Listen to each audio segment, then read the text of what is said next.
It's a common way to blame and hide the truth. I know that some will say. And welcome inside to the opening drive. Nick Kosko, Mike Antosiewicz here with you every Monday morning. Sorry for the delay, folks. We had to fix something here in studio. Got a packed show ahead of you. Hope you had a great Thanksgiving holiday. It's almost December, and it's almost time for Christmas, Mike. I mean, the holidays are fast approaching here. We have a packed show today, as I mentioned. We'll talk a little about Rutgers football. Of course, they finished up the season on Saturday in pretty much dismal fashion. We'll get into some college football playoff rankings. We'll talk a little bit about Greg Schiano as well and that mess yesterday. Also get into the NFL. Another great weekend for my Eagles. Great Sunday night game last night. I don't know if you watched it, Mike, but that was a pretty exciting one as the highlights are up on our TV now. That was a close one. Brett Hundley on the road for the Packers, keeping them in the game, but the Steelers won on a last-second field goal. It was pretty exciting. Good Sunday night game, even without Aaron Rodgers. Some good football yesterday. But we'll start out today with Rutgers, as we always do. But now in football, we will start out with Rutgers Wrestling. Richie Lewis, the 157-pounder for the Scarlet Knights, wrestled in the U23 World Team Freestyle Championships out in Poland over the weekend. And this man won gold at 70 kilograms, which is about 160 pounds. Went out there, dominated. I believe he outscored his opponent something like 45-11, Mike. Something along those lines. He just flat out dominated everybody. I think he won 5 matches. He beat a kid from I shouldn't say a kid. Some of these guys are grown men. He beat a guy from India in the finals 3-1 to capture gold, and that was better than some of the other high-profile American collegiate wrestlers that were out there in Poland. Better than Isaiah Martinez, who's a 2-time champion. Yeah, Isaiah Martinez lost in the first round, but he probably had the toughest matchup of the whole tournament. Well, of course. But USA wrestler. Yeah, but of course. Still, he did phenomenal, advance. And he did better than Joey McKenna, who's a 141-pounder here in the United States when he comes back to college wrestling. At the 149. No, that was close. That's close. No, it's okay. It's early. He finished with the bronze medals. Richie Lewis, the only American, I believe, who got gold. Another high-profile named Dayton Fix. I don't think he medaled. He didn't. He is likely going to actually still redshirt this year too, Mike. I mean, he's a 125-pounder for Oklahoma State, true freshman. He's very accomplished on the world stage, and he's probably not even going to wrestle this year in college, which is unbelievable. But in any event, Richie Lewis, our boy, the Savage, as everybody likes to call him now, he went out and dominated. And if this is any indication, Mike, this guy is going to have a tremendous collegiate season when he comes back over and they resume wrestling on December 1st against Lockhaven. And then, of course, the following week, which we will have coverage of, on December 8th against Iowa. We'll have it here on this very station at 8 p.m. on 88.7. Myself and Mike Antosiewicz will give you all the action between Rutgers and Iowa. We'll have a big preview show next week as well. Mike, I know we didn't get a chance to really watch much of his wrestling, but I went back, looked at all his stats, read what he said, and as I just said, if this tournament is any indication of what this kid can do, there's no doubt in my mind that he is a national title contender. I don't care who's at first. Nolf could be there all year dominating kids. This kid, Richie Lewis, right now, Mike, in his final season in college, has a real shot to contend for gold here in the college season, if I do say so myself. And I don't think I'm overreacting based on this freestyle tournament, which is a different type of wrestling, but not too different from folk style. I mean, the good news is that we're going to be able to test our hypotheses very early on because he is facing, I believe, the number 2 wrestler in the country right now, 57 pounds, Michael Kemmerer. Michael Kemmerer from Iowa. And then, obviously, number 1 in the country is Nolf, who wrestles at Penn State, who's also from Iowa. So we're going to be able to test out these hypotheses, our hypotheses, very early on in the season, which is nice. And it doesn't mean that if Richie Lewis loses to Kemmerer that he doesn't have any chance. No, of course not. It's one match. It's going to be a good benchmark of where he is at the moment. Now, if he did not wrestle at all U23s, did not do it, we would still be saying he had a chance to be a national finalist. Of course, yes. And then perhaps if he's a national finalist, you could always, upsets do happen. You never know what happens. Oh, by the way, Kemmer is number 3 according to Intermat. Okay. Lavallee from Missouri is number 2, but right now, according to Internet, this is as of last week. And Richie Lewis has beaten Lavallee before. So. Yeah, and he actually beat. Yes, it was Lavallee. Yes. He beat somebody from Missouri. Currently, Richie Lewis is number 8. And he also beat. Who's the 49-pounder? It was Mays. Yeah, he also beat yes. Mays. So Richie Lewis right now. This is also from last week, by the way, the Intermat rankings, which Mike and I go by almost religiously. We don't go by Flow. We don't go by Open Mat. We go by Intermat. It's the top ranking, I would say. Richie Lewis is number 8, according to last week. I know that they're not going to take the freestyle tournament into account, really, into the rankings, but if anything, the kid should be at least top 5, top 4 right now, especially since a kid named Tyler Berger from Nebraska is number 4 at the moment, who Richie Lewis has beaten multiple times in college and then beat him twice in the finals at the U23 World Team Trials. That's where all the Americans wrestle each other to decide who goes to Poland, and Lewis beat him twice in the finals and pretty much dominated him as well. But it'll remain to be seen to where Richie Lewis, how high he can climb in these polls later this season. But Mike, just to kind of put a bow on this, considering he was the only Rutgers wrestler to go out there, I would assume Ashnault probably would have went out there too if he was healthy. But Lewis, as I mentioned before, can do some great things this season, and it started out so far with a gold medal. And if anything, Mike, just say he doesn't win a national title this year, he might have a very, very bright future on the world/Olympic stage if he's this good right now. I know guys win gold medals and these things all the time and then don't make the Olympic squad and then just kind of flame out and then just pursue other career opportunities. But Richie Lewis, for a guy who was out for the season last year with a bad shoulder injury, Mike, the way he's dominated these freestyle competitions, the World Team Trials, and now the actual World Freestyle Championships, it's kind of scary how good he is right now. Don't you say? Don't you think? It is kind of scary how he's almost wrestling and dominating these guys with ease at this point, and he hasn't wrestled in a year. To me, it kind of baffles my mind a little bit.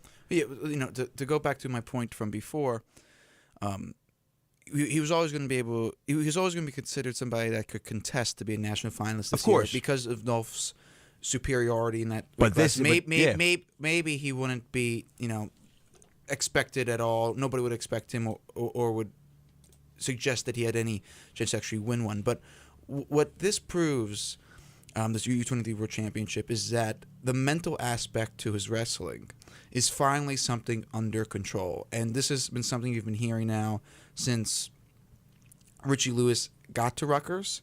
This is something that people around him have been talking about since high school and probably since middle school, but we can't go that far back. At least we don't. We haven't. We haven't dived that deep. Yeah, we haven't investigated that far, right? He has had problems with his mental game all along, and he always had the talent, but he was always self-limiting in that sense, is because he couldn't actually match up the talent or pair the talent with the right mental aspect to go out and beat wrestlers that were just as talented as he were, but had a better mental game and then could beat him in matches, not just in wrestling, but in matches when there's you have to wrestle a certain format in a certain way and use a certain strategy, and that's always what held Richie Lewis back. And if he was able now to go to this tournament, travel literally halfway across the world, away from his family during a major holiday, right? During a break from school. I mean, a bunch of things going on, a lot of moving parts. Exactly. And then he wasn't even in the actual bracket. He was. It was weird when you looked at the bracket. There was the main bracket, but then there was a bunch of preliminaries to that bracket. So he was in that preliminary bracket. So just go from there, right, and then advance all the way to the finals, and then have a takedown with 2 minutes to go in the finals, right? A clutch takedown with 2 minutes to go in the finals. That's a mental side we have not seen from him. That's a mental side at all. That I think very few wrestlers in the country have in any weight class. Very few wrestlers in the country are going to have in 157-pound weight class. And what it tells me now is that the limits that Richie Lewis has imposed on himself, the limits that we have analyzed onto Richie Lewis because of his mental because of the lack in his mental game no longer apply. And so moving forward, we're going to have to look now. We're probably going to have to reevaluate his wrestling, reevaluate a few other aspects of his game to see what is actually going to be able to carry him to the podium, to the national final match, or what actually might prevent him. We talked a lot about Kenny Theobald last year, how scrambling kind of hurt him at times, right? Maybe there's something we overlooked in his actual style, but I don't think so. I think he has a really great style. I think he's a really sound technical wrestler, and he certainly has shown it. Yes, I think now you took off the lid and you don't know how high he's going to go, and it's really interesting. It's going to be really fun, and it's exciting. I mean, look at it. We still have a long way to go, considering he's only wrestled one collegiate match this season. And if you go back to last year, he wrestled 2, technically 1, because they don't count that towards the record. The All-Star Classic where he beat Mays from Missouri, or it might have been Lavallee, whoever he beat last year. He's beaten both those guys. So in essence, he's wrestled 3 college matches in the last 2 years, if you count last year and the beginning of this year.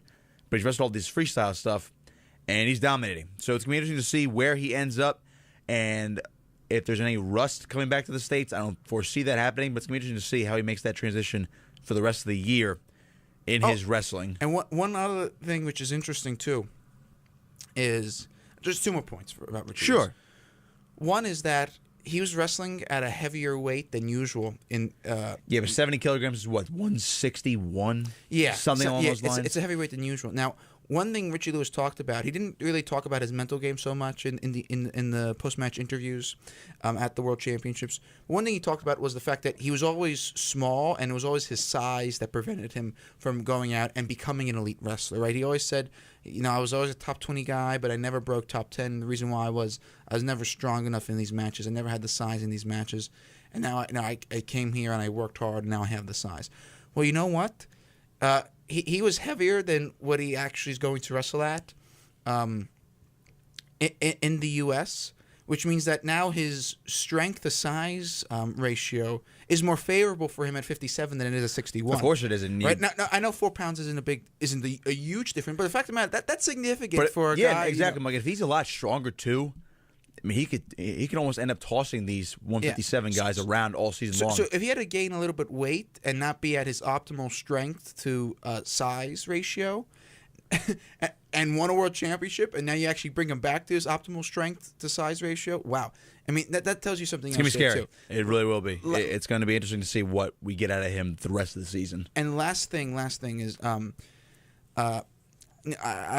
obviously I didn't have a chance to watch the wrestling, so I did my due diligence. I watched all the post-match interviews, not only of Richie Lewis, but of the other U.S. wrestlers there. And Joey McKenna, Nick and I were talking about this before the show today, that Joey McKenna was interviewed, and he was Lewis's roommate, by the way, too. He was Lewis's roommate, and they said they're talking. And Joey and Richie know each other since middle school because they would wrestle together. Yeah, it's that Jersey connection, yeah, there's a Jersey connection, and then in high school, Richie would sometimes wrestle at Blair for like a practice or something like that, and McKenna was there.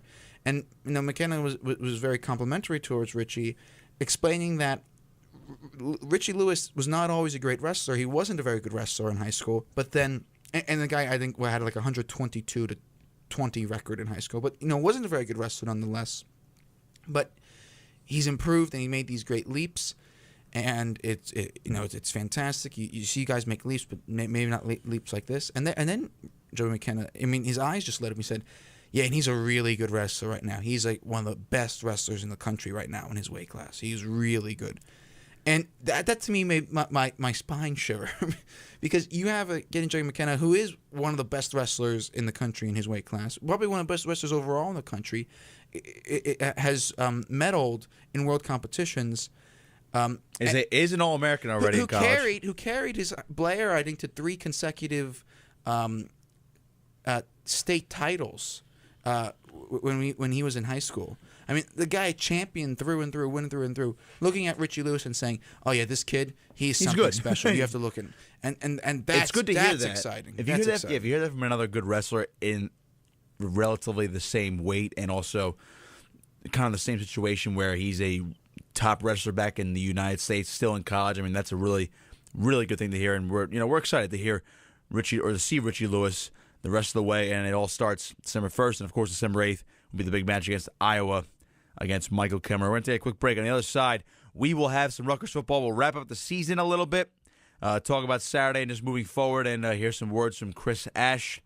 And then we'll dive into college football later in the show. Mike Pavlichko is set to join us. We'll talk about the rankings, the Greg Schiano situation, what a mess that was. And I'll make my case for Central Florida to make the playoff out of all teams. Make sure to keep it locked. You're listening to The Opening Drive here on 88.7 WRSU FM and online at WRSU.org.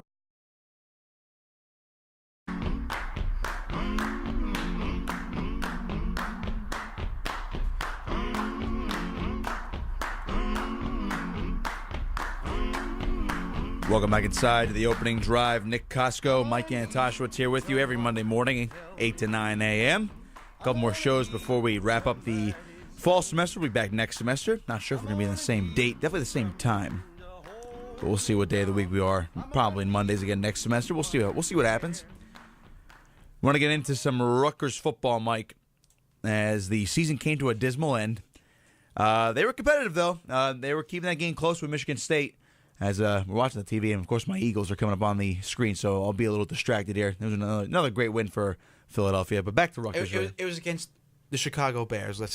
Of course, they stink, but when the Eagles are rolling, and they would have shut them out if it weren't for one drive, 31-3. Got to give them credit.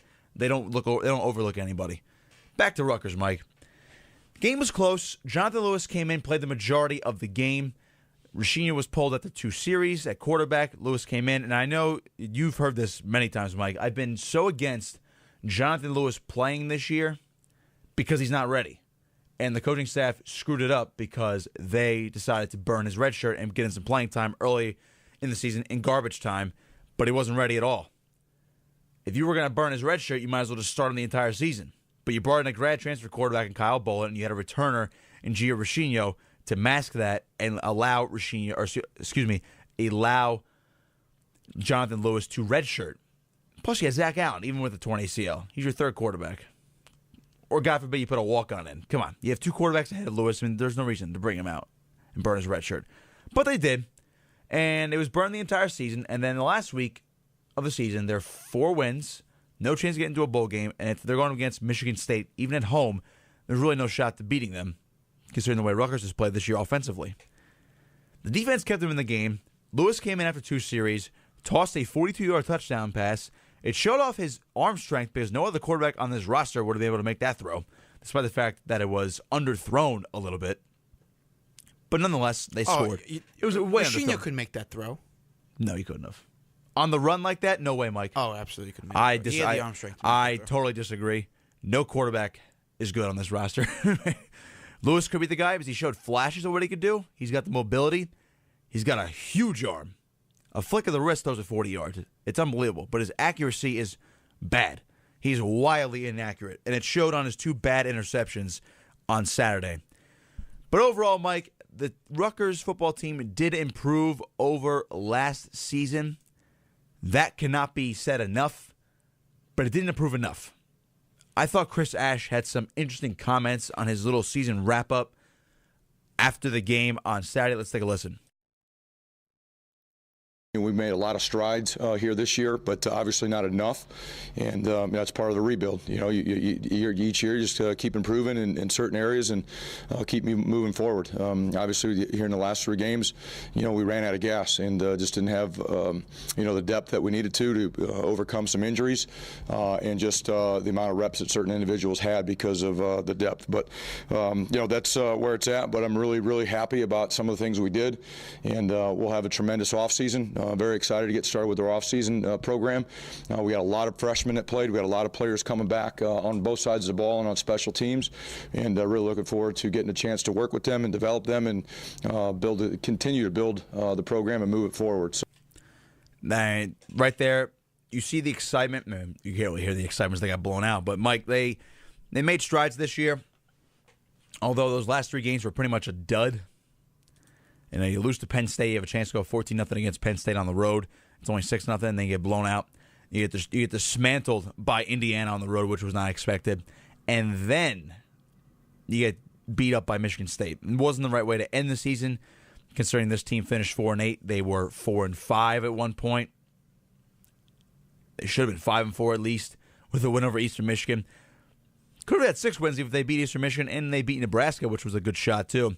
So it's a big what if this season, Mike, but I think overall you saw some strides. The defense and the special teams made tremendous strides, and the defense is pretty much all returning for next year. The biggest question is, and I know we don't want to harp on it too much because we've spent so much time on it the entire season talking about this, but Mike, this team will not make the improvements and strides they need to be able to make a bowl game and be competitive in these games in the Big Ten against the big opponents like an Ohio State, a Michigan State, and a Penn State if they do not find a quarterback. That is the biggest issue that has plagued this team for so many years. I mean, Gary Nova was fine. Gary Nova was the last thing they had at stability. Well, I know, Mike, he struggled, but he was your starter for 4 years, and he had his best season stat-wise back in 2014 when they went 8-5 overall, 3-5 in the Big Ten, but it was their first year in the Big Ten. They beat Michigan, they beat Maryland, and they beat Indiana, and they dominated a bowl game against North Carolina. He actually gave you a chance to win with his arm. None of these quarterbacks do that. Dare I even say Chris Laviano played better in spots than these quarterbacks did? Probably did. I mean, it was pretty bad. They, next year, will have Rashino back, Lewis back, only a second year. They have Sitkowski coming in as a true freshman. He's coming in January, by the way, unlike Lewis. So he'll have the entire next semester to learn the playbook and develop, maybe at a faster rate than Lewis. They have another recruit coming in. They also have guys that are already here that are redshirted, like a guy like Tom Flacco, who transferred from Western Michigan. So there's a chance now for an actual quarterback spot. Mike Pavlichko's in the studio already. A little bit early. He said 8:30. Why'd you get? You got here early today. You were excited to come in today, weren't you? Well, there's a lot going on, as you just saw as I flashed on the phone there to you. Well, I kind of glanced at it, so why don't you give me the quick gist of that? Because we are talking about Rutgers football at the moment, and then we'll switch over to the college football rankings and, of course, Greg Schiano. Ryan Dunleavy reporting Chris Ash signed through 2022. Oh, so they just signed him to an extension. At Rutgers. Interesting. That's a 2-year extension, correct?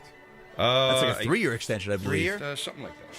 Because he signed in 2015, right? Or 2016? Yes. Or 2016, sorry. So it was 16, 17.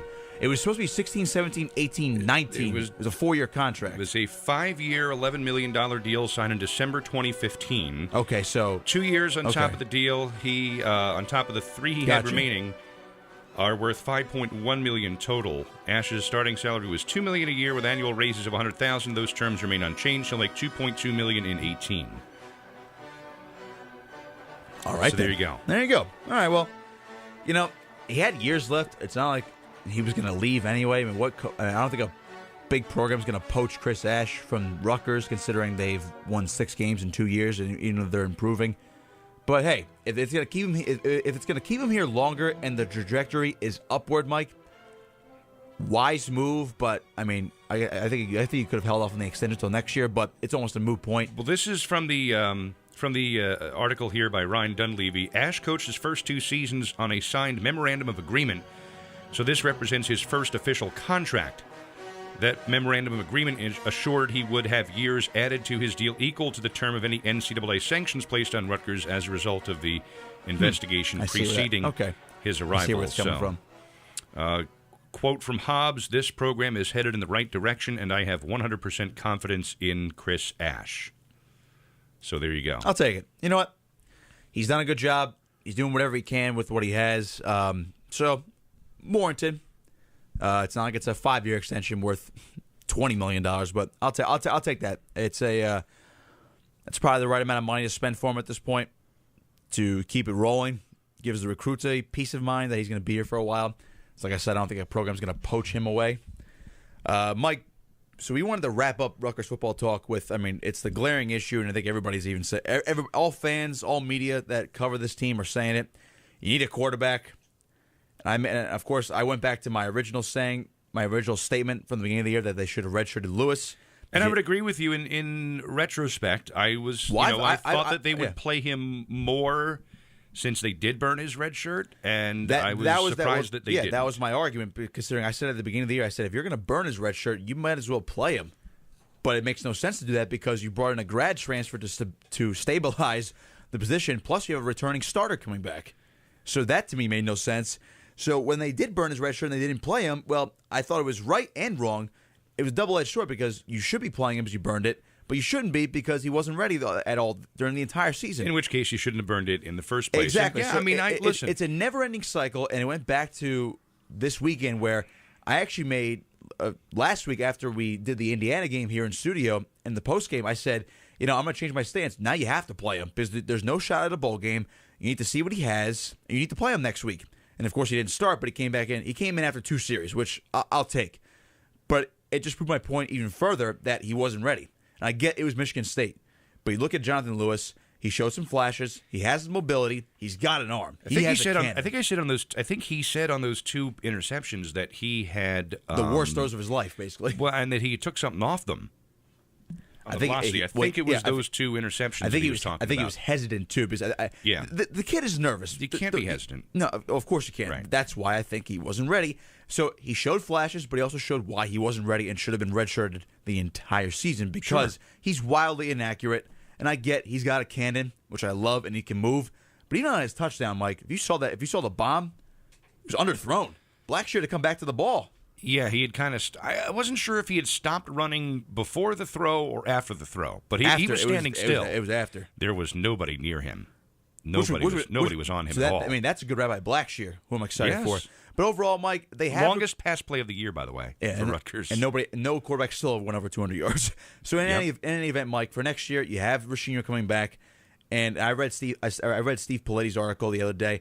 He essentially said in his column, if they end up starting him next year, they have failed at developing any quarterbacks, which I agree with. Essentially, next year the race should be between Lewis and the newcomer Sikowski, because he's coming in January. And there's a third kid too. And they have that third recruit, and plus they have Tom Flacco coming off the red shirt because he transferred in. Right. I know he's technically a walk-on right now, but essentially the race is going to be between Lewis and Sikowski. Sikowski's footwork worries me, but he's got a cannon, he's accurate, and he can run this offense. So can Lewis, but he's got to develop. At any rate, Mike, they need to find their quarterback. The defense is improving. They're essentially all coming back, aside from Teray, Sebastian Joseph, Deontay Roberts, and Ross Douglas. You're losing four starters. Mm-hmm. Everybody else is coming back. The entire secondary is coming back. You're getting Tyreek Maddox-Williams back. The fact that you'll have, and this is one thing I look at it with the offense too, because, and I go to the comments about how it's not just the quarterback. Look how much the defense improved this year because they had a second year, okay, in a defensive scheme, and next year it's going to be 3. And I'm not saying that the offense is going to be equal to what the defense did this year, but the offense I would hope would be better with a coordinator who's actually staying here for 2 years, and God bless his health. Let's all just, Yeah, if his health holds up for many reasons, of course, chief among which are his health. If his health shows up or keeps up, hopefully, for the love of God, he'll be here for 2 to 3 more years. Because the guy's old. Jerry Kill's old. He's not gonna do this forever. He won't stay here for 10 years. But he'll stay here a while. He'll be here for 4 or 5 years. Where else is he going to go? That's what I mean. If he can stay for 4 to 5 years and develop this offense and pass it down to somebody else, if he wants to retire, I'll take that any day as long as it keeps improving and they find a quarterback. So basically the biggest thing, Mike, they need to find a quarterback. It's going to be Lewis or it's going to be Sikowski. I talked with our good buddy Ryan Moran, who's a recent alum. He loves Sikowski. I like Sikowski. The footwork, though, just watching his film a little bit, worries me. It's a little weird, but that'll change with time and hopefully development and proper coaching. But in any event, if Ricino's the starter at any point next year, Mike, you better not hope, but you better hope it's for because of an injury to 2 quarterbacks, because he should not be playing at all next year. No, it should be Lewis or Sikowski. Gio didn't win the starting job this year, and then pretty much got it by default because Jonathan Lewis was not ready, and because Bolin could not give you anything. And that's what I'm saying. Exactly. It's rough. It really is. If you look at the schedule next year. I said between 4 and 6 wins next year. I say between 5 and 7 next year. What's the non-conference next year? Oh, it's terrible. It's Buffalo, Texas State, Kansas. Good. Okay. There you go. So that's like 3 wins right there. You hope? Well, yeah, you'd hope. I'll look up their schedule at the moment. Yeah, I think six is. All right, so they have Texas State. That's a win. Ohio State's a loss. Kansas is a win, 2-1. Yeah, Ohio State's early. Yeah, on the road, week 2. Week 2. Ohio State opened week 1 this year, didn't they, with Big Ten play? With Indiana, yes. I believe they did, yeah. So essentially, Mike, the first 4 games, they have Texas State, at Ohio State, at Kansas, and they're home against Buffalo. That's 3-1. Indiana, win or loss. Let's say loss right now. Indiana's home. So actually, let's give them a win. 4-1. Illinois, 5-1. At Maryland, 5-2. Northwestern They at could home. beat Maryland on the road. They could. Let's just say 5-2. Northwestern, that's even though it's in Piscataway, that is a tough game. That to me They win this weekend? I think they did. I'm not sure. It would put them on a 7-game winning streak. They are a good team. Their Mike. longest in-season streak. That to in me, quite some time. That to me, Mike, they could be 5-2 going into that Northwestern game, and that's the swing game. Because then after that, they have a bye week at Wisconsin, home against Michigan, home against Penn State, at Michigan State. So you need to win 6 games in those first 7 or those first 8 to start the year. Be interesting. If they're 6-2 going into the bye week, they'll make a bowl game. Obviously, because they'll clinch. But I think they need to win all 6 games. If they're only going to win 6 games, they're going to have to start. They're going to have to start hot and fast because you're not going to win. You're not going to win. You're going to go 0-4 probably. Yeah, they're not going to win those last 4. Unless Michigan throws in another clunker. But how about? You never know. But how about? That's how about tough Mr. stuff. Harbaugh? Oh, God. How about Mr. Harbaugh? What about Mr. Harbaugh? Who I said, and they're getting restless, man. I said if he doesn't beat Ohio State this year and doesn't have a great year, next year is going to be the year that puts him on the edge. But, just from stuff and, I've read, and next Mike, year will be the year. If he leaves? doesn't have a good year next year, he will be on the hot seat. I agree. Or he'll leave. No, he'll get bored. I don't think he's going to leave because when we were at Michigan, Nick and I talked to the Michigan guys, and basically, like, this wasn't just a return for Jim Harbaugh to one of his old haunts. This was a homecoming. This is where he was, born and raised. Yeah, the narrative in Michigan. This is where he's born and raised. This is where he's going to keep his children, and his children are going to grow up here. I think the perception in Michigan is that Harbaugh and Michigan football are wedded to each other for not the immediate future, as in next year or the year after, but for something of an intermediate. What is this, year 3? Intermediate term. Yes, it's year 3. But Okay, listen, he hasn't found a quarterback yet. Same thing. Listen, They've not really sniffed a Big Ten championship. They did the other year when they lost to Ohio State. He's never beaten Ohio State yet. He hasn't beaten Ohio State, but they haven't won it. Which is insane. He's 0-3. Mike, I'm pretty sure 0-3 and 0-3. I'm pretty sure last year, Mike, they were top 4 at one point last year. They were in the playoff at one point last year. It was either last year or the year before. They were right point. I know. I'm just saying. I think that the things that count there are winning a Big Ten championship. Of course it is. Going to the college football playoff and beating Ohio State. He's done neither in 3 years. And if he does neither in 4 years, Mike, I'll tell you right now, Rutgers would have beaten Michigan on the road this year if John Alcorn kept playing. I don't know. To be honest with you, I don't know why Brandon Peters. That might have put him on a hot seat next year. Well, of course. To be honest with you, I don't know why Brandon Peters didn't play this weekend unless he was hurt. He was hurt. He was hurt. So there you go. Brandon Peters seems to be their guy because as soon as granted, it was Rutgers, Mike, but as soon as Brandon Peters came in, that entire stadium came alive. Oh, I know. He's almost in the same situation as Chris Ash, except he has. All right. In essence, that they don't have a quarterback, but he has so much more around them. They have position players. They have a great defense, and they have a good special teams, and they have depth, which is something. And they have so much depth. If they find a quarterback supposed to be his specialty though. He's got to develop one. Brandon Peters is a redshirt freshman. He was a redshirt freshman. Okay, fine. He's got to develop him. Okay, fine. Listen, I'm just saying next year, watch. If he doesn't They're going to be good next year. Just watch. If he doesn't have a great year, and I'm not saying they're not going to be great next year. They could beat Ohio State next year, and they could go to the college football playoff, and he'll be around forever. And I'm not saying he won't be. I'm saying if they don't, from the result this year, if they don't, I'm telling you. But I think that if you look at the where this team is lacking, and I don't want to say this team, and where this Michigan team is lacking, it's not in areas that. Like, it's not like, oh my God, the play calling for this team. They don't have any schemes. I get it. I mean, listen. This year, Harbaugh's first year, 2 stupid losses to Michigan State. You know what I mean? Like, things are very correctable there. 2 plays go a different way. There's a whole different storyline. His first year, I think they would have been undefeated, right, if they didn't lose to Michigan State or something along those lines. Right now, I think what holds Michigan back is not the coaching staff or the play calling so much as that There's a lack of talent compared to in Ohio State, and I think that's very fixable. You give this guy, another year on the recruiting trail, or another year for the younger players to come of age. Maybe next year with the influx of the underclassmen, of the best upperclassmen into this roster. I'm also looking at the team is They're a top 4 team in the country. So and all I'm saying is when they come close, the issues with Michigan are not, I think, necessarily Harbaugh's issues. Oh, what was I? Kennedy? Harbaugh's issues from Boston. Yeah, go park the car. Yeah, I don't think they're Harbaugh's issues. I think they are. I think that those are fixable issues that Harbaugh could remedy in the future. I'm just saying it just comes down to, when if Rutgers is close against Ohio State one of these days, that's a win. It's a win. when Michigan is close to Ohio State and loses, it might as well get blown out by 40. Of course. So that's all. Just watch it. Just keep an eye on it. I think they're going to be good next year. I think they'll be very good next year. Actually. They might very well be. Before we get into Schiano, Mike, I wanted to briefly touch on the college football rankings. I want to make my case for Central Florida, actually.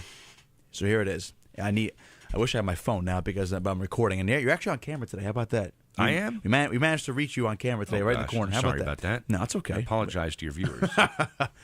All 12 of them on YouTube? This goes on the Face for Radio. There you go. That's in my contract. All right, so I'm going to look at the AP polls. That's a little more accurate, but the new college football playoff rankings aren't out yet. But essentially, I think Clemson's going to be 1. Oklahoma's going to be 2. Auburn's going to be 3. Wisconsin will be 4. I think Bama and Georgia are going to be 5 and 6. So here is how I think UCF will have a case for the playoff. Not saying they're going to get in, because they won't. But here's my case for it. Make it a 30-second case. Well, here's my case. This is not going to happen. All right. Just so you know, the ACC winner and the SEC winner are going to get in. So I'm going to assume right now it's going to be, let's say, Clemson and let's say Auburn. Clemson and Auburn are going to win. They're in. For UCF to get in, Oklahoma needs to lose. They are out. TCU will be out, but they're not going to get in with 2 losses. Big 12's out. Ohio State beats Wisconsin. Now you make the case for them to be out because they have a weak schedule.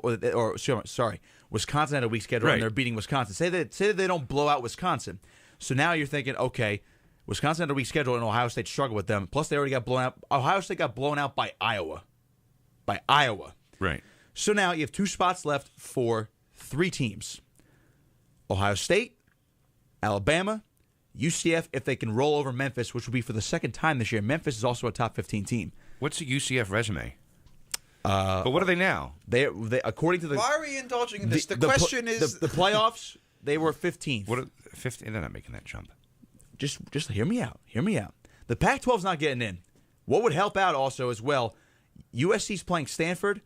Stanford has 3 losses. Stanford beats USC, then you definitely have to jump Central Florida, who will be undefeated over them. Now you have 3 spots left for Alabama, Ohio State, and also UCF. Georgia losing 2 games, also 2 games to Auburn, they'd be out. Penn State, no conference championship, they are out. UCF wins a conference championship. They're above Penn State in my mind. They're above TCU. Undefeated has to count for something here. So you have 3 spots left for Bama, Ohio State, Central Florida. If all these things happen. Bama's going to get in. Then you put it down between an undefeated UCF squad, who rolled over a lot of opponents this year, or Ohio State, who beat a fake undefeated Wisconsin team this year and got blown out by Iowa. They're not a fake undefeated. They are. Your whole premise is that UFC is UCF, whatever the hell they are, is a undefeated team. They're not a fake undefeated team, even though their schedule's not. So I'm not saying they're going to get in. Wisconsin probably had a harder schedule than UCF. Let's take a look at that. So you can't say Wisconsin is a fake undefeated Wisconsin team. Beat who is that? USU. I don't know who that is. I think this is just why you need. I think this is why you need 8. I guess 6 or 8. You could. I have a question for you. Who was the first team Wisconsin played? USU. I don't know who that is. First of all, just for clarification, I'm not saying Central Florida is going to make it at all. I'm saying this is how you build a case for them if all these teams lose, because 2 teams are getting in. There's one essential question. There's one essential question. Sure. And this has nothing to do with UCF.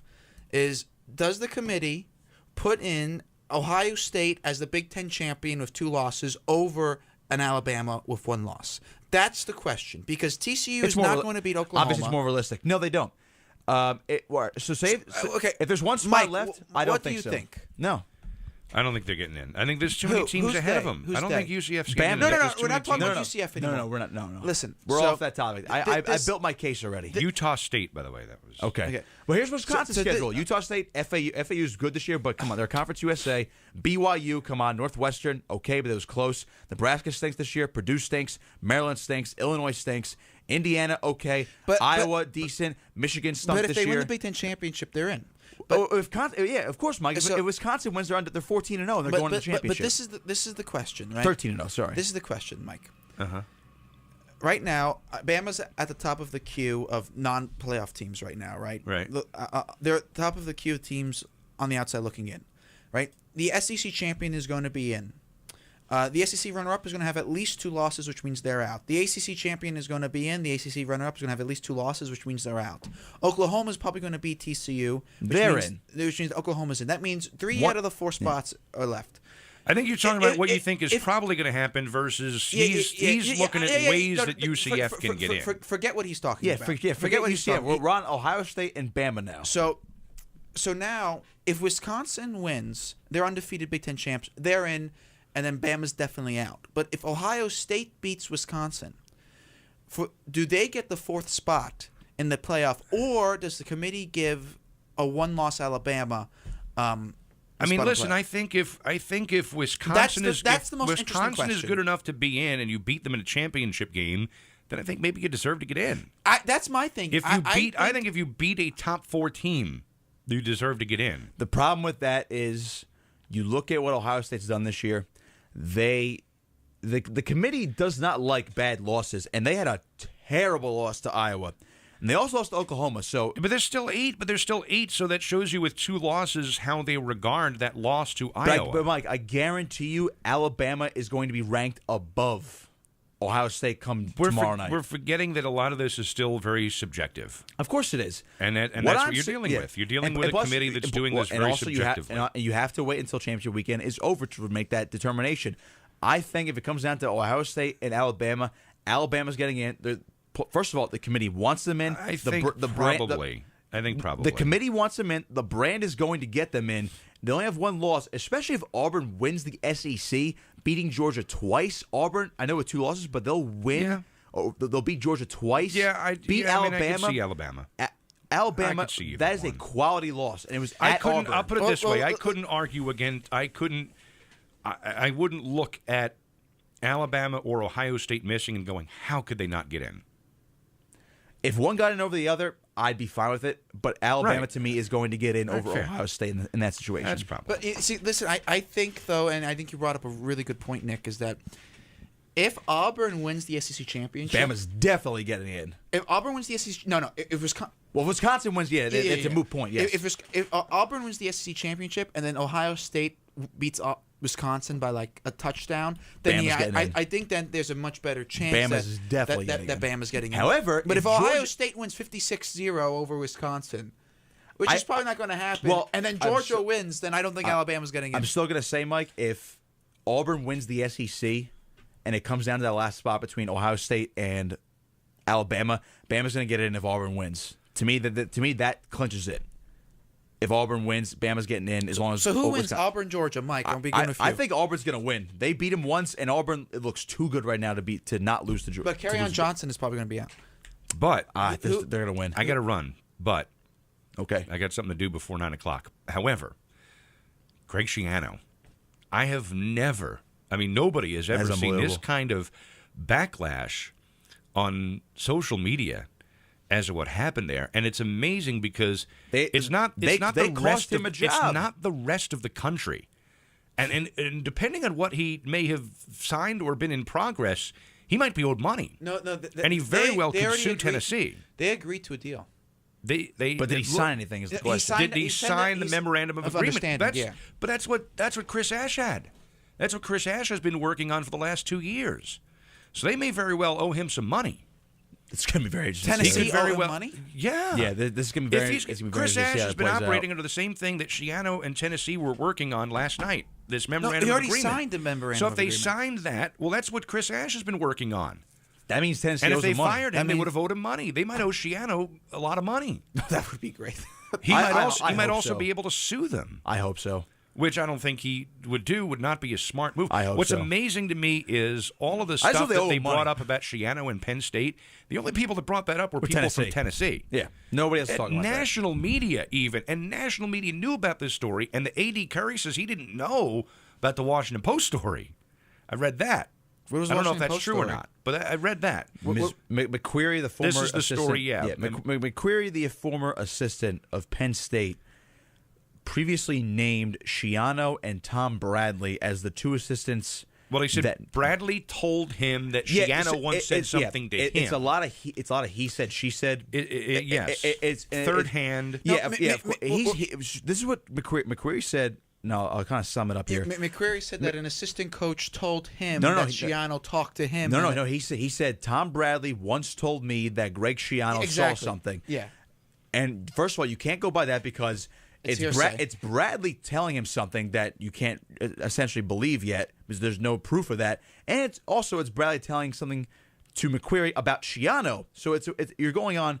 You first of all, you have to trust Bradley's word that he's being honest, and then you have to trust McQuarrie that he's telling the story right. So it's way too far. There's no evidence, and that's the only time Schiano's name has ever been brought up in this scandal, in this case. So there's no proof of it. And at a deposition, it wasn't even a real legal proceeding. Exactly. Yeah. God forbid Schiano did hide something, then you can criticize him all you want. But there's no proof of it, and I think his character is too strong and too high for him to actually do that. Just the fact, though, that it got that far in such a quick amount of In time hours. is Social amazing. media, Mike. It's unbelievable. I happened to be on Twitter when I saw that he was going to Tennessee, and I said, "Oh wow, look at that!" And I went to see some of the reaction, and by then there were already he's three. gone. There were he wasn't gone yet. It took another an hour or so. Oh, yeah. For it to happen. But there were a lot of hashtags Schiano with a capital N-O. And people were going nuts, and then congressmen weighing in on it. And, it's. I mean, To me, it's White disgusting. House It's terrible. press secretary Which weighing in is on shameful.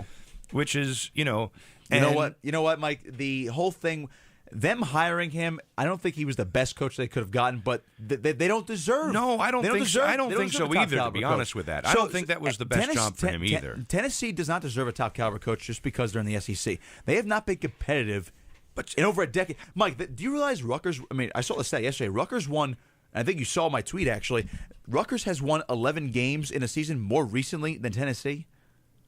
Rutgers won 11 games in 06. I saw that. Tennessee I last saw that. won 11 games in 2001. They haven't really been great since the Peyton Manning days. So if you look at it, Greg Schiano wasn't the best coach that was available for them, but they're not going to get anybody better because they don't deserve anybody. Not saying Schiano's not a good coach. I think he could have been a good coach at Tennessee, but it wasn't. First of all, the AD screwed it up because if he knows his fan base, and he has to, Nick, no one could predict this. I got to go, but here's the AD screwed it up in the first place by initially hiring him. who wants to go to Tennessee now? Nobody wants to go. I wouldn't want to go there. Who's going to want to go there? I would not want Lane to go Kiffin. Terrible. there. Lane Kiffin going back. Yeah, Lane Kiffin go back. All right, enjoy the rest of your show, guys. Thanks, Mike. Mike Pavlichko, everybody. Thank you, sir. Let him exit stage left. There he goes.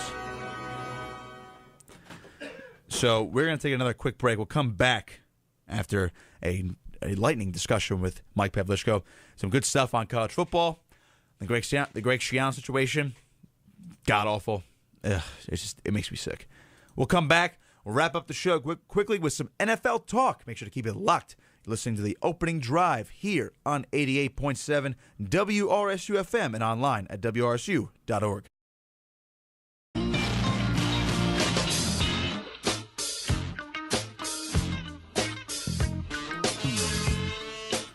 Welcome back inside to the opening drive. Nick Kosko, Mike Antosiewicz, 8:53. Got a couple more minutes with you. We'll wrap up with some NFL talk. We just went on a big discussion in college football all over the place, really. College football rankings, Bama, Ohio State, the Schiano situation. Very messy. I hope Tennessee gets their comeuppance. That was terrible. Terrible way they handled it yesterday. Mike, we'll finish off with some NFL discussion here this morning. I'll start out with my Eagles, of course. 31-3 over the Chicago Bears. Kind of rolled over them pretty easily. Carson Wentz looked amazing once again. 23 of 36, 277, 3 touchdowns, all in the first half. Zach Ertz, 10 catches, 103 yards, a touchdown. First time any Eagles receiver / tight end went over 100 yards this season, which is kind of surprising. They were able to spread the ball around. LeGarrette Blount, 15 carries, 97 yards. He fumbled twice, though. So the only thing negative out of the Eagles game yesterday was their 3 fumbles. Blount fumbled twice. Actually, 4 fumbles total because Blount fumbled twice. They lost them. Ajayi had a 30-yard run. He fumbled, but then it was recovered in the end zone by Aguilar for their last touchdown. And then even on their interception in the first quarter, Malcolm Jenkins made a pick. He fumbled it, and the Bears got it back. So fix the fumble issues over the weekend or over the week, and they'll be at Seattle next weekend in a big Sunday night matchup. So, Mike, I think at this point, and I'll put bias aside again, but I think it's very hard to argue that the Eagles are not the best team in the NFL right now because they are steamrolling people, no matter who they're playing. The Bears stink; they steamrolled them. The Dallas, a rivalry game in division on the road, steamrolled them last week. They have literally dominated everybody they've played so far for the most part. To me, it's unbelievable. They are. I think that they have to be the best team in the NFL right now. Yes, I would say right now they're the best team in the NFL, but I don't think they are, head and shoulders above. They're not head and shoulders above anybody. I think they're not head and shoulders above anybody. Actually, I don't know. You know what? They are so good, Mike. I mean, they don't. I don't know, but they seem to not do anything wrong. Record-wise, the defense is unbelievable. They held the Bears to 6 rushing yards yesterday, and the Bears are the 4th best rushing attack, if you believe it or not. They held them to 6 rushing yards. The Eagles are by far the best run defense in the NFL. Their passing defense has improved a lot this year. The secondary is playing out of their mind. They're somehow playing well on defense at the linebacker position without Jordan Hicks. It's all Nigel Bradham, and it's all Michael Kendricks. Even Joe Walker was playing well until he got hurt yesterday. And then even Najee Good played decent yesterday.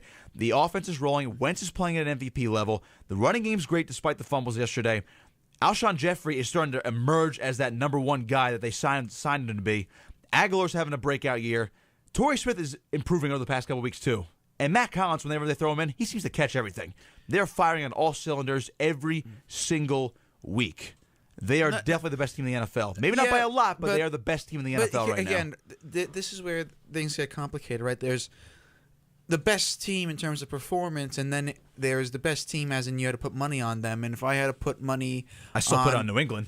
Exactly. If I had to put money no debate over that. On a Philly New England head-to-head, I'm putting money. I'll put money on New England. Philly. Now, if we were to do the Pennsylvania state battle and Philly versus Pittsburgh, I would put my money on the Eagles. I'm not so sure about And also, that. Mike, if you look that's a much tougher one for me. The fact that the Titans are 7-4 is unbelievable to me. They barely beat the Colts. Average. They barely beat the Colts yesterday. Did you see that? They barely beat the Colts yesterday. They are so average. But Pittsburgh, Pittsburgh. What's it going to say? I think there's again, the Eagles right now, record-wise, are the best. The way they've been performing, they should be considered the best. But when I try to project into playoff scenarios, for some reason, the Eagles just don't stand out to me yet. I don't know why. I see other teams just making pushes that I don't see the Eagles do for some reason. I don't know why. It's crazy. And the AFC to me, Mike, is New England, Pittsburgh. Tennessee is not realistic. I think they might even win a playoff game. Because right now, Mike, Tennessee would play Buffalo in the first round, and Kansas City would play Jacksonville, and that's a crapshoot. Maybe Tennessee move. I would say Tennessee wins, and maybe even Jacksonville wins because Kansas City stinks right now. It's New England and Pittsburgh in the AFC. The NFC is so stacked. It's the Eagles. The Vikings are great because they have a great defense. The Rams beat the Saints. They snapped that winning streak. That's going to be an interesting game in a couple weeks. Eagles-Rams in L.A. But the NFC is so stacked, but I think the Eagles are still the best team. It's going to be very interesting to see what happens in this playoff race. How about the game last night? If the Packers had won that game, I say Aaron Rodgers comes back the last 2 weeks and tries to make them get it on a playoff run. But I think they are done now. I think Green Bay is now cooked officially. Oh, yeah, they're done. They're cooked. If you had to pick your Super Bowl right now, Mike, who would it be? I'd say New England and Philly. I say the NFC is so good. I say Saints, New England. So you think the Saints are, despite the fact they lost to the Rams and they've already lost to the Vikings this year, And they haven't played the Eagles. The Saints are. I'm still most worried about the Saints in the NFC. By the way, I think right now they're at home. Things still need to shake up, but especially at home, I don't know. I think Drew Brees with the experience and that home atmosphere. Well, he's got that carries them. Well, right now they would play Carolina at home in the playoffs in the first round, and then the second round. Likely they would have to go to Philadelphia as long as Atlanta does not win. It's going to be interesting. We are 11 games in, 12 weeks in. We are approaching the final stretch in the NFL season. Eagles at Seahawks this weekend on Sunday Night Football. I'll be looking forward to that. Be a big game. And they're at the Rams, at the Giants, host Oakland on Christmas night, and then host the Cowboys. Hopefully by then the Eagles are wrapping up the number 1 seed. Sounds good to me. That's going to do it for us. Make sure to tune in next week for the opening drive. 8 to 9 a.m. as always. For Mike Antosiewicz, I'm Nick Kosko saying so long. You're listening to the opening drive here on 88.7 WRSU FM and online at WRSU.org. Keep an eye on the shadow smile to see what it has to say.